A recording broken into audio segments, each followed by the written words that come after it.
Nah, kesempatan pagi ini saya akan sharing berbagi dengan saudara satu pengajaran firman Allah yang pagi ini saya berikan judul Yesus sanggup memulihkan. Apapun yang sedang Anda hadapi hari-hari ini, kesukaran, kesulitan, saya cuma ingatkan sama saudara lewat pengajaran firman Allah pagi ini, saya ingatkan begini, kita itu punya Yesus, punya Tuhan yang sanggup memulihkan kita. Mari kita baca ayatnya dulu tentang pemulihan segala sesuatu dalam Kisah Rasul pasal 3 di ayat yang ke-21, saudara ya. Mari jemaat yang dikasihi Tuhan, sama-sama kita membaca ayat ini, Kisah 3:21, bersama kita baca ya, 2 dan 3. Kristus itu harus tinggal di sorga sampai pemulihan segala sesuatu, seperti yang difirmankan Allah dengan perantaraan nabi-nabinya yang kudus di zaman dahulu. Bagian awal saya ingin Anda perhatikan kata ini. Kristus itu harus tinggal di sorga sampai kapan? Sampai waktu pemulihan segala sesuatu. Perhatikanlah kalimat yang mengatakan pemulihan segala sesuatu. Saya pikir semuanya kita mengerti dan memahami kata atau kalimat yang mengatakan pemulihan segala sesuatu. Atau segala sesuatu yang dipulihkan itu artinya sebelumnya keadaannya berarti hancur-hancuran. Saya pikir mudahlah kita mencerna menangkap ya kata pemulihan segala sesuatu. Kalau sesuatu itu dipulihkan berarti sebelumnya hancur dia. Sebelumnya dia berantakan, kacau balau, babak belur, hancur-hancuran gitu ya. Udah hancurnya berkeping-keping. Lalu kemudian dia mengalami pemulihan. Pemulihan segala sesuatu. Makanya kalau kita baca dalam Kisah Rasul pasal 3, ini ada beberapa perikop kan. Perikop awal dari Kisah pasal 3, ini sebuah kisah tentang seorang yang lumpuh ya. Mungkin dari kecil dia lumpuh. Satu kali Petrus ya dan Yohanes setelah mereka mengalami Kisah Rasul pasal 2 pencurahan Roh Kudus Pentakosta di loteng Yerusalem, lalu pasal 3-nya mereka datang ke bait Allah petang jam 3 sorean begitu ya. Di depan pintu gerbang bait Allah, Alkitab ceritakan ada seorang yang lumpuh, seorang pengemis. Ya, dia ini pengemis minta-minta, saudara ya. Dia minta-minta berkata, minta Pak, belum makan Pak. Anda tahu apa kata Petrus? Petrus berkata begini, emas dan perak aku tidak punya, tapi apa yang ku punya ku berikan kepadamu. Petrus ngomong sama si lumpuh, lihat kepadaku, demi nama Yesus orang Nazaret berjalan kamu sekarang ini juga. Petrus bantu pegang tangan kanannya, diangkat, itu langsung kuat mata kakinya. Itu si lumpuh dari kecil langsung lompat berjalan ke sana kemari. Bahkan kayaknya dia mulai demonstrasi berlari ke sana kemari di hadapan Petrus di pintu gerbang bait Allah. Langsung sembuh. Apa yang saya coba mau sampaikan sama saudara. Dalam perikop awal dalam Kisah pasal 2 itu terjadi sebuah pemulihan. Tadinya seorang yang lumpuh gak bisa jalan. Mungkin kakinya sudah kecil, gak bisa bikin apa-apa si lumpuh di pintu gerbang bait Allah. Cuman berharap minta tolong, belas kasihan hidupnya dari orang lain. Hari itu ketika seorang Rasul Petrus datang di pintu gerbang bait Allah, dia mengalami pemulihan. Nah, setelah kisah contoh seorang yang mengalami pemulihan, yang sebelumnya sakit dipulihkan jadi sembuh, bahkan lebih sehat dari semula. Apa yang terjadi? Petrus dalam ayat ini perikop ini maksud saya mulai bicara soal pemulihan. Mulai diterangkan di firman pemulihan. Pemulihan tentang apa? Tentang keadaan kita. Dikatakan begini dalam ayat ini. Kristus itu harus tinggal di sorga. Harus tinggal di sorga. Dia akan tetap tinggal di sorga sampai batas waktu berapa lama. Pokoknya sampai di dunia ini mengalami pemulihan segala sesuatu. Yang saya mau katakan sama saudara, nanti pun saya akan tegaskan dan terangkan lagi. Anda dan saya hidup ini di masa pemulihan. Sebelum Yesus datang kedua kali, dia tidak akan datang dan belum datang kedua kali. Sebelum segala sesuatu dipulihkan.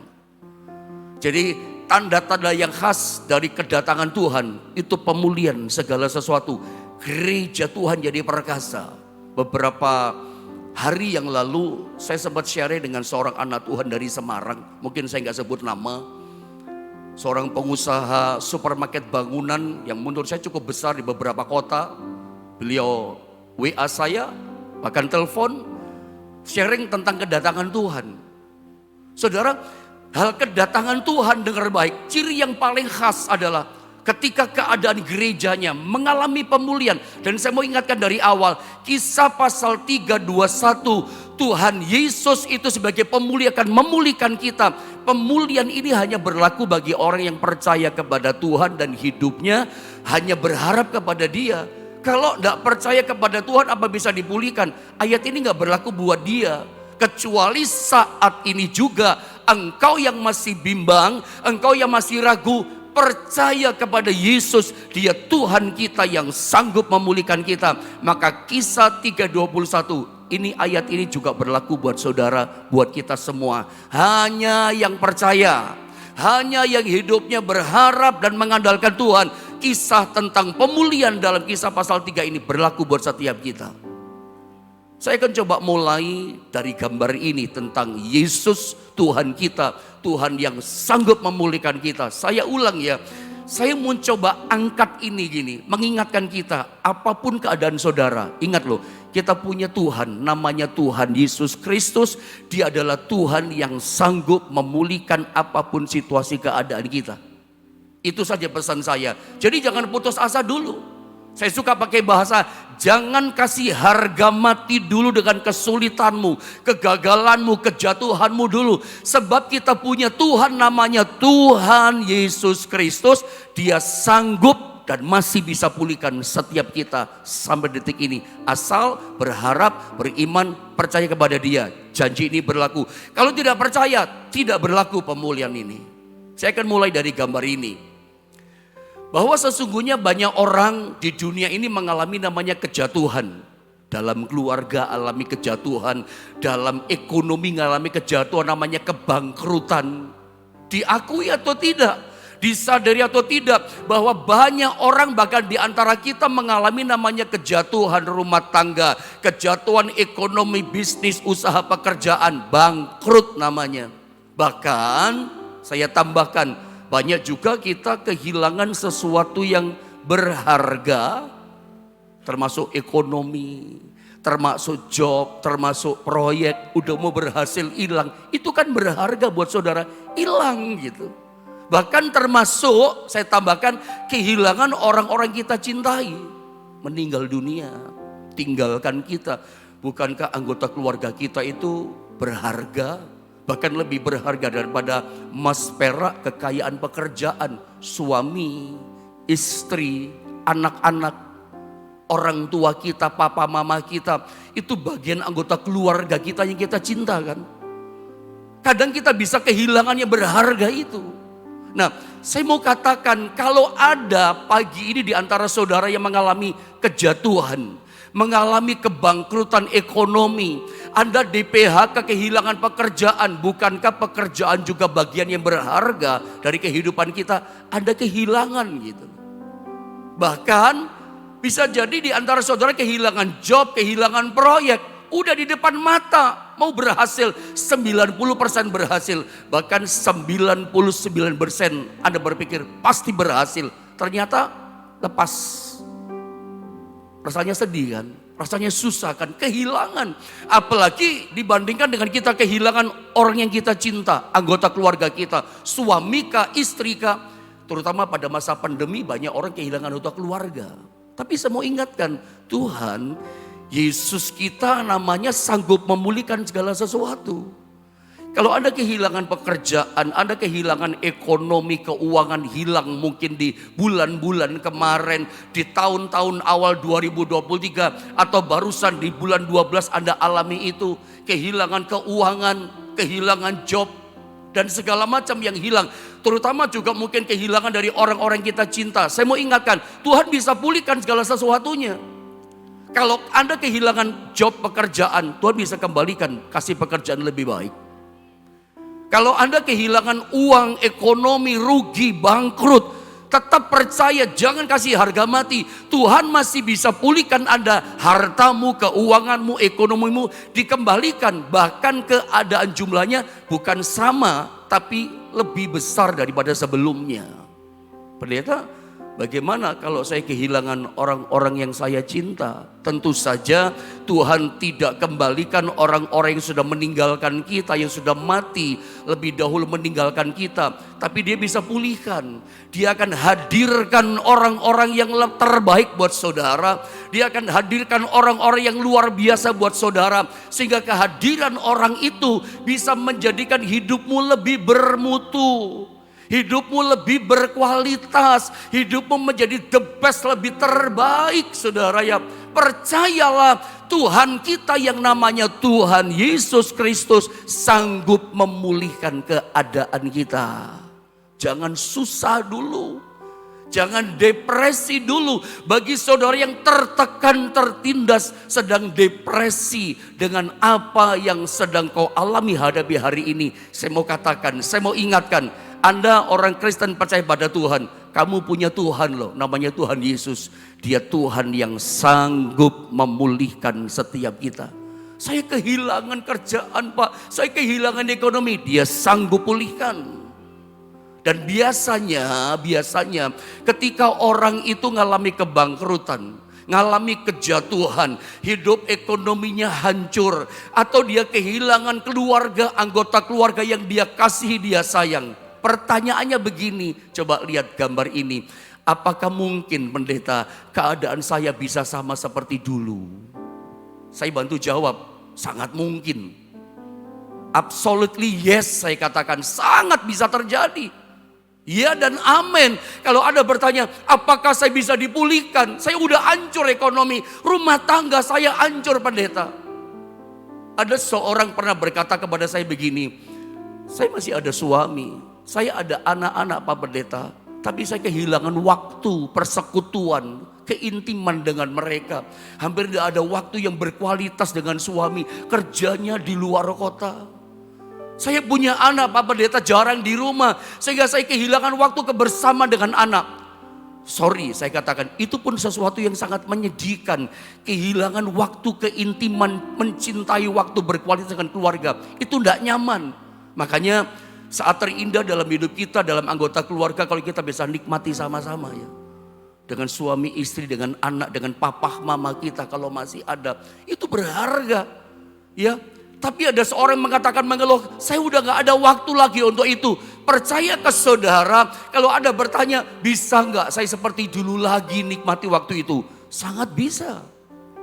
Tuhan bisa pulihkan, bahkan nanti waktu keintiman, keindahan itu lebih indah, lebih manis daripada sebelumnya yang Anda pernah nikmati kemanisan. Tuhan kalau pulihkan begitu saudara.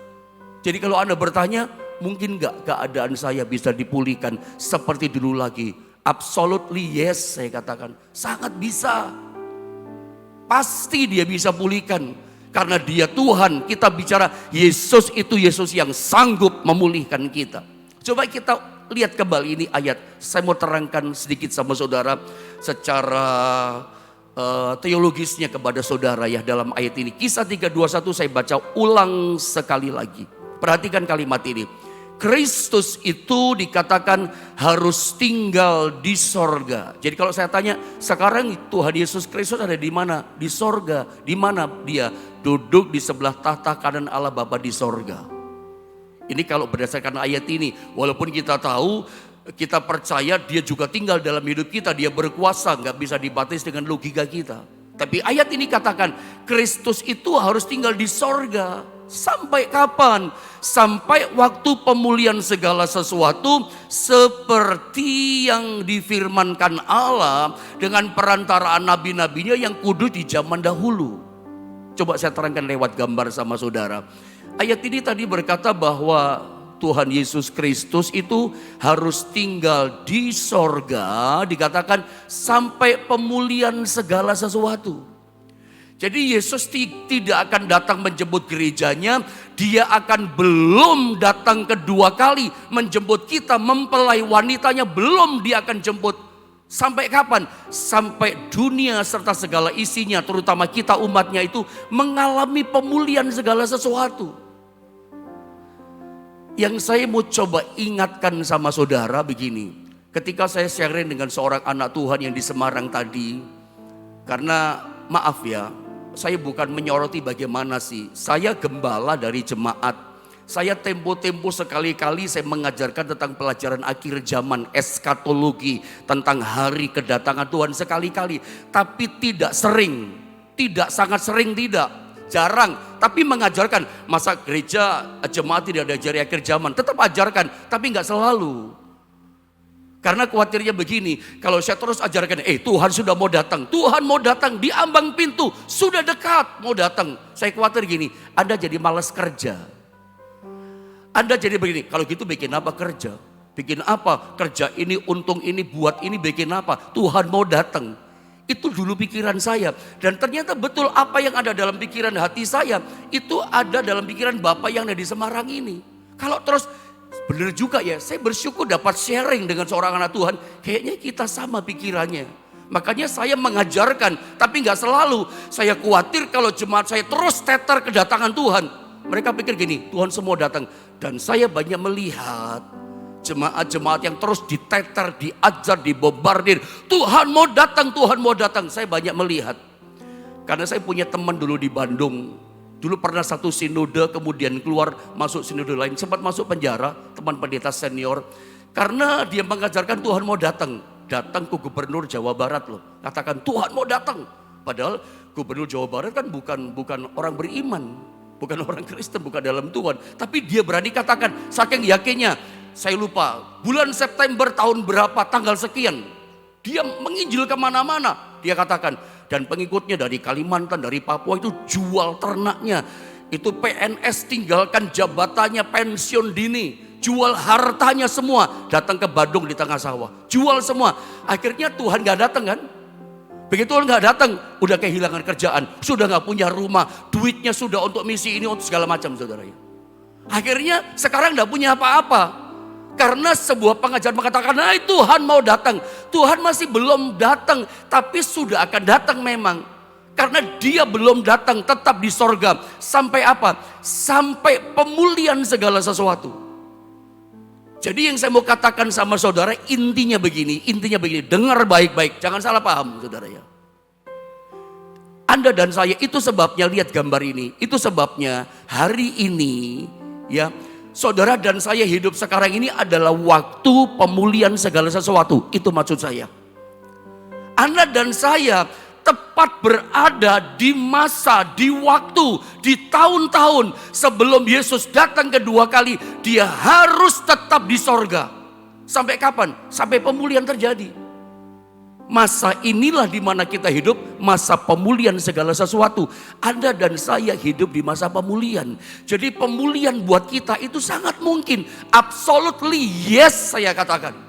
Jangan kasih harga mati buat kehancuran saudara. Jangan kasih harga mati buat yang namanya kegagalan, kejatuhan hidupmu. Dia sanggup memulihkan kita. Tetapi ingat, ini hanya berlaku bagi orang yang percaya pada Yesus dan hidupnya berharap mengandalkan Tuhan. Kalau tidak percaya, ayat ini bukan untuk saudara. Kalau Anda percaya detik ini, janji ini, saat ini juga saya katakan berlaku buatmu. Percayalah. Jadi masa di mana kita hidup itu masa pemulihan. Jadi tidak heran kalau kita melihat itu dipulihkan, jatuh dipulihkan, buntu jalannya, dibuka jalannya. Sebab kita hidup pada masa pemulihan gitu loh saudara. Nah persoalannya adalah begini saudara ya. Setelah manusia jatuh dalam dosa, ketika Allah menciptakan dalam semesta ini kan begini ceritanya. Hari pertama sampai hari kelima. Dikatakan segala sesuatu itu baik. Bahkan ketika hari ke-6 Allah menciptakan manusia, itu sungguh amat baik. Jadi ciptaan pertama sampai ciptaan kelima itu fasilitas disediakan untuk manusia. Semuanya dinikmati. Ya, tapi kemudian apa yang terjadi saudara ya? manusia itu berontak jatuh dalam dosa, ditipu sama setan. Singkatnya begitu. Setelah manusia jatuh dalam dosa, ditipu sama setan, sejak itulah yang sesungguhnya alam semesta dan segala isinya dari hari pertama sampai hari kelima diciptakan oleh Allah. Itu dunia yang indah semuanya untuk manusia. Sejak itulah dikuasai oleh iblis. Anda nangkep ya cerita ini? Dikuasai sama iblis, dan sejak iblis menguasai dunia serta segala isinya. Lihat gambar ini. Maka yang terjadi begini, semua yang jahat yang ada di neraka yang iblis punya, virus, kuman, bakteri, iri hati, dendam, kejahatan, pembunuhan, semua kejahatan, semuanya itu iblis bawa masuk ke dalam dunia ini. Sejak manusia jatuh dalam dosa, dunia yang diberikan untuk manusia dikuasai oleh iblis. Makanya gak heran isi dunia itu seperti ini. Kejahatan, kuman, penyakit, bakteri, muncul virus corona. Nanti ke depan muncul apa lagi kita gak tahu. Makanya saudara, dunia di mana kita hidup, dunia yang sudah memberontak. Dunia yang sudah mengalami kejatuhan. Dunia yang najis, dunia yang kotor. Makanya lihat gambar ini. Yesus Kristus itu 2000 tahun yang lalu dia harus datang ke dalam dunia. Dia harus memulihkan segala sesuatu yang sudah mengalami kejatuhan. Makanya Yohanes 3:16 ayat-ayat Natal yang kita rayakan dikatakan karena begitu besar kasih Allah akan dunia ini, ya dikatakan apa? Sehingga ia telah mengaruniakan anaknya yang tunggal. Itulah Tuhan Yesus. Supaya setiap orang yang percaya kepadanya tidak binasa melainkan hidup yang kekal. Dunia yang hancur, yang jatuh, yang mengalami kegagalan karena dosa itu harus dipulihkan. Manusia berdosa yang sudah jatuh dalam dosa harus dipulihkan. Makanya Yohanes 3:16 Yesus harus datang ke dalam dunia ini, putra tunggalnya itu. Untuk apa? Mengadakan pemulihan. Mengadakan pemulihan. Masa kita masa pemulihan. Setelah Yesus mati, mengadakan pemulihan, saudara ya, lalu dia bangkit, dia naik ke sorga. Dia tidak akan turun. Dia tidak akan datang kedua kali sebelum semuanya dipulihkan lewat korban di atas kayu salib. Korban Yesus di atas kayu salib, ya, darahnya ditumpahkan, itulah kuasa pemulihan. Kutuk diganti dengan berkat. Dosa diganti dengan pengampunan. Kutuk diganti bahkan dengan hidup yang kekal. Sakit pertukaran pemulihan. Itu ada di salib Kristus. Sakit kita ditanggung di tubuhnya. Disitulah pertukaran kita disembuhkan. Semua pemulihan ada di kayu salib loh. Makanya setelah dia bangkit naik ke surga, dia gak akan datang.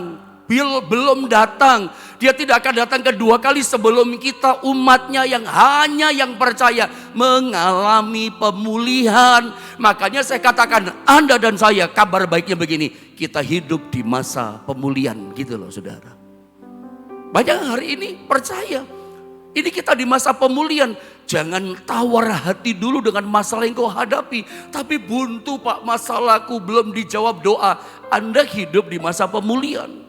Dia sanggup pulihkan saudara loh. Dia sanggup tolong saudara. Tahun-tahun yang hilang, berkat-berkat yang hilang di sepanjang tahun ini, dia bisa kembalikan. Nah sekarang saya tunjukkan apa ini namanya ya, prinsipnya tentang pemulihan dari versinya Tuhan begitu. Konsep pemulihan dari versinya firman, versinya Tuhan seperti apa? Kalau pemulihan versinya dunia, dipulihkan itu artinya dikembalikan seperti keadaan semula. Itu dipulihkan dalam konsep dunia. Hilang, balik lagi, tapi sama keadaannya. Seperti keadaan semula, itu namanya pulih. Tapi pemulihan, prinsip konsepnya Tuhan itu begini. Pemulihan dari bahasa Inggris dari kata restoration. Dari bahasa Yunaninya, pemulihan disalin dengan kata apokatastasis. Apokatastasis artinya kalau Tuhan memulihkan hidup kita, pemulihan dari Tuhan itu membuat keadaan kita jauh lebih baik daripada sebelumnya. Jauh lebih baik. Contohnya adalah Ayub. Dia hancur, ekonominya hilang, Tuhan pulihkan. dia 2 kali ganda dipulihkan, lebih kaya, lebih baik, lebih sejahtera, lebih damai dari sebelumnya. 2 kali lipat damainya, 2 kali lipat kesuksesannya dari sebelumnya. Saya berani katakan bahwa itu yang terjadi pada kita. Kalau Anda mengalami kejatuhan, mengalami kebangkrutan, Anda mengalami yang namanya kehilangan waktu yang berkualitas dengan keluarga, datang sama Yesus. Yesus Tuhan yang sanggup memulihkan, dan ketika dia pulihkan kita, termasuk kita yang sakit, ketika dia memulihkan keadaan kita itu jauh lebih baik dari yang sebelumnya. Sebelumnya sudah baik lalu jatuh, kalau kita dipulihkan jauh lebih baik, double-doublenya lebih baik daripada sebelumnya. Bahkan Alkitab juga katakan Tuhan pulihkan kita, keadaan kita itu dari mulai sejak zaman Adam, sejak sampai saat ini. Yang namanya pemulihan, konsepnya Tuhan selalu jauh lebih baik daripada sebelumnya, termasuk sebelum Adam jatuh dalam dosa. Anda tahu sebelum Adam jatuh dalam dosa, kondisi situasinya seperti apa? Tidak ada penderitaan, iya kan? Nggak ada berpeluh, susah payah cari berkat, cari makan. Gak ada namanya semak duri, onak duri. Gak ada penderitaan, gak ada sakit penyakit, gak ada susah payah. Warna itu kan warna setelah manusia jatuh dalam dosa. Tapi kalau Anda percaya sama Tuhan, berharap mengandalkan Tuhan, Anda bisa dan sangat bisa mengalami pemulihan berdasarkan versinya Tuhan. Keadaanmu jauh lebih baik sebelum Adam jatuh dalam dosa. Sangat bisa loh, asal Anda percaya. Asal ada hidupnya benar lurus di hadapan Tuhan, Anda bisa ngalami itu. Itu sesuatu yang tidak mungkin, sesuatu yang sebetulnya mustahil. Tapi kita hidup di masa pemulihan segala sesuatu. Janjinya iya dan amin. Pertanyaannya dengan cepat, dengan waktu yang ada, ternyata apa sih tujuan Tuhan memulihkan kehidupan kita? Saya mau tunjukkan dengan cepat saja, dengan beberapa menit ya. Tujuannya ini dengan cepat.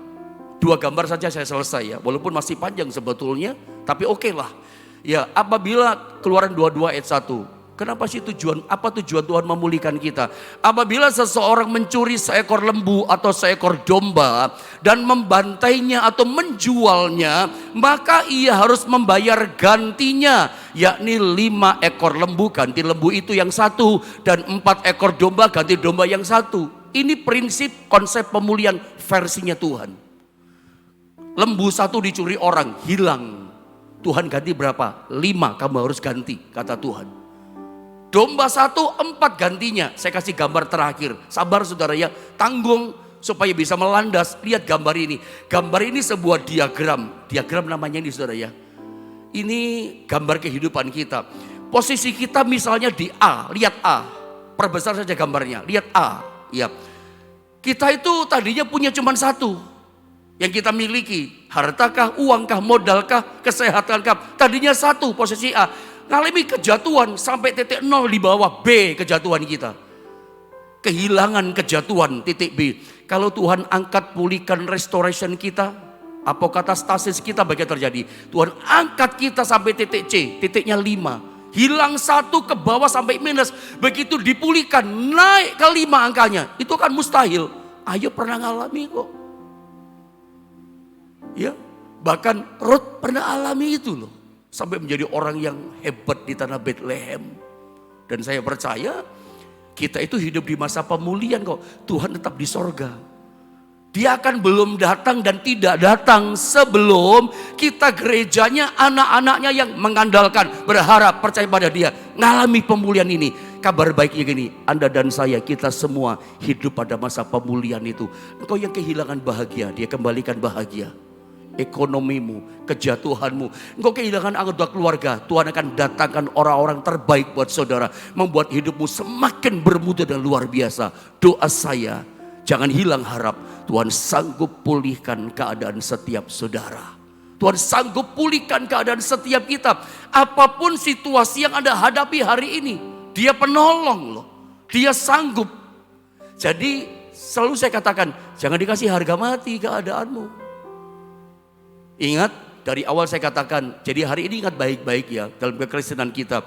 Kita itu punya Tuhan, namanya Tuhan Yesus. Dia sanggup memulihkan setiap kita. Saya tambah ayat ya, ternyata masih ada waktu. Saya tambah ayat, Keluaran 22 ayat 9. Keluaran 22 ayat 9. Saya baca lagi ayat ini.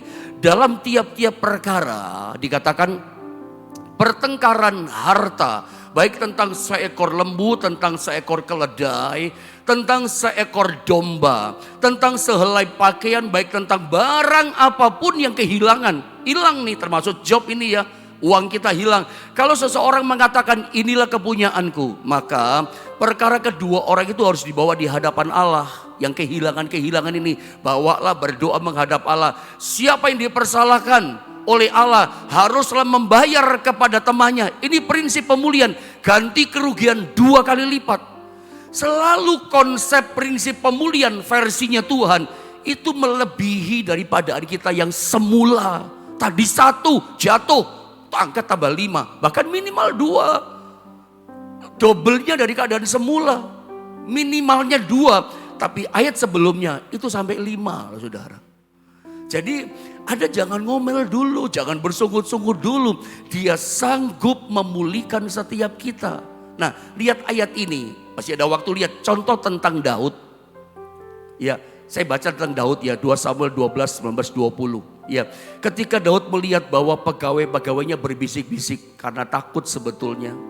Karena Daud ini berpuasa 7 hari 7 malam. Nanti saya terangkan. Mengertilah ia, ngerti Daud bahwa anak itu sudah mati yang dikandung Batseba hasil perzinahan. Lalu Daud bertanya kepada pegawai-pegawainya, sudah matikah anak itu? Jawab mereka, sudah. Saya yakin pegawainya bawahan kerajaan ini takut ketika ngomong sudah. Tapi kita lihat, lalu Daud bangun dari lantai. Daud gak marah. Dia puasa tidur 7 hari 7 malam di lantai, di tanah. Ia mandi dan berurap dan bertukar pakaian. Ia masuk ke dalam rumah Tuhan. Keren, luar biasa. Dan sujud menyembah. Sesudah itu pulanglah ia ke rumahnya. Dan atas permintaannya dihidangkannya kepadanya roti lalu ia makan. Lalu dia menikahi Batseba. Perhatikan baik-baik. Daud ketika diberitahu sama Nabi Nathan kalau nggak salah itu. Tuhan katakan anakmu yang dikandung Batseba itu mati. Tapi Daud ini kan nggak menyerah. Dia tahu dia punya Tuhan yang hidup kan. Dia menghadap Tuhan berdoa dengan doa puasa 7 hari 7 malam sampai tidur di atas tanah. Puasanya orang Israel, puasanya Daud sampai tidur di tanah, tengkurap di tanah. Tuhan, jangan biarkan anakku mati. Aku minta Tuhan, Engkau berkuasa bikin hidup anakku. Itu yang dia minta, kira-kira seperti itu. Tapi begitu hari ke-7 dia puasa, tidak makan, tidak minum, saudara ya. Pegawainya datang bisik-bisik, anaknya mati. Apakah anakku mati? Betul mati? Iya, sudah mati anakmu. Apakah dia marah? Nggak marah. Justru Alkitab katakan apa? Dia bangun dari lantai, mandi berurap. Ngapain dia? Apa kecewa sama Tuhan? Tidak. Justru di rumah Tuhan sujud menyembah Tuhan, bermazmur memuji Tuhan. Kebalikannya kita kan. Kalau nggak dijawab, belum dijawab, masih buntu jalannya, belum ada pertolongan, belum ada berkat, belum ada mujizat, kita kecewa sama Tuhan. Percuma ikut Tuhan, percuma setia ibadah. Daud enggak. Dia beribadah, berdoa, bermazmur, menyembah Allahnya. Dan kita tahu, kemudian Daud mengalami pemulihan beberapa kali lipat tentang hal anak ini. Tuhan hadirkan, yang tadi mati, hadirkan berikutnya anak dari Batseba namanya Salomo. Nama Daud terkenal juga karena Salomo. Israel jaya makmur, tidak ada yang miskin. Emas seperti batu banyaknya, perak seperti batu banyaknya. Jaya Israel di bawah kekuasaan Salomo. Salomo itu adanya Daud.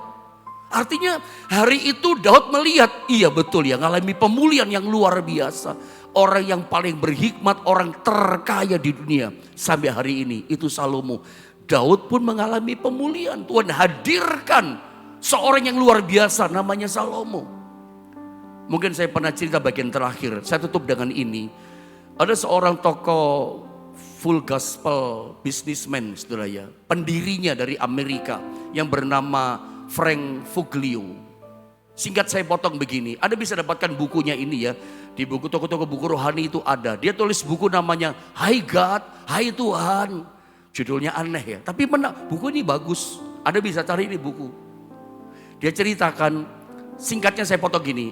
Dia punya anak perempuan. Saya lupa itu satu-satunya atau bagaimana. Pokoknya anak perempuan kecelakaan, otaknya hancur.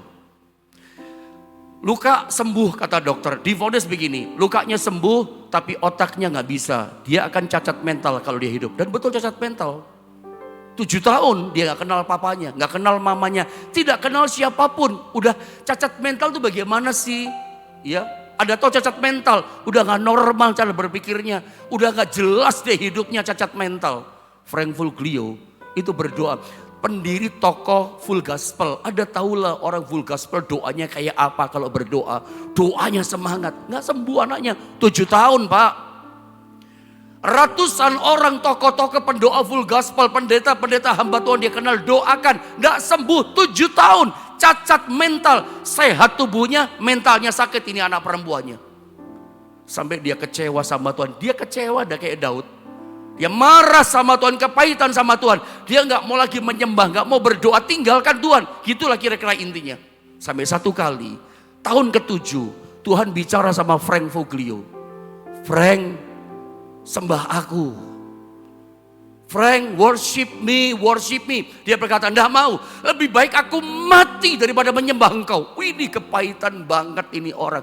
Lebih baik aku mati daripada menyembah engkau Tuhan. Tapi Tuhan baik, lembut dia berkata, Frank sembah aku, worship me Frank, sembah aku Frank. Nah tahu bagaimana Roh Kudus lembutkan hatinya jamaah. Dia tersungkur di kamarnya menyembah Tuhan. Di sebelahnya sana kamar anaknya.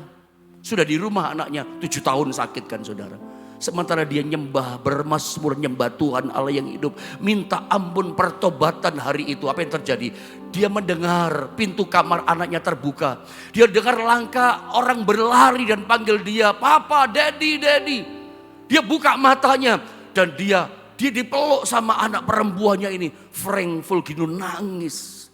Ternyata dia ngalami pemulihan terjadi. Waktu-waktu yang hilang 7 tahun stres dia dipulihkan. Hari itu Frank Fulglio bahagia sekali. Saya cuma katakan gini, jangan kasih harga mati buat masalahmu. Kenapa begitu pendeta? Karena Anda dan saya hidup di masa pemulihan segala sesuatu. Tuhan bisa pulihkan orang lain, Tuhan bisa pulihkan saya, Tuhan juga sangat bisa pulihkan saudara. Apa yang tertutup Tuhan bisa buka. Engkau yang sakit Tuhan bisa sembuhkan. Pekerjaanmu, untungmu, jobmu yang hilang Tuhan bisa kembalikan bahkan berkali lipat ganda. Lebih besar nilainya dari yang sebelumnya. Tapi saya kemarin besar pendeta dapatnya. Tuhan bisa berikan lebih besar daripada itu kepada saudara. Kenapa? Kita hidup di masa pemulihan. Mari kita sama-sama berdoa saudara ya.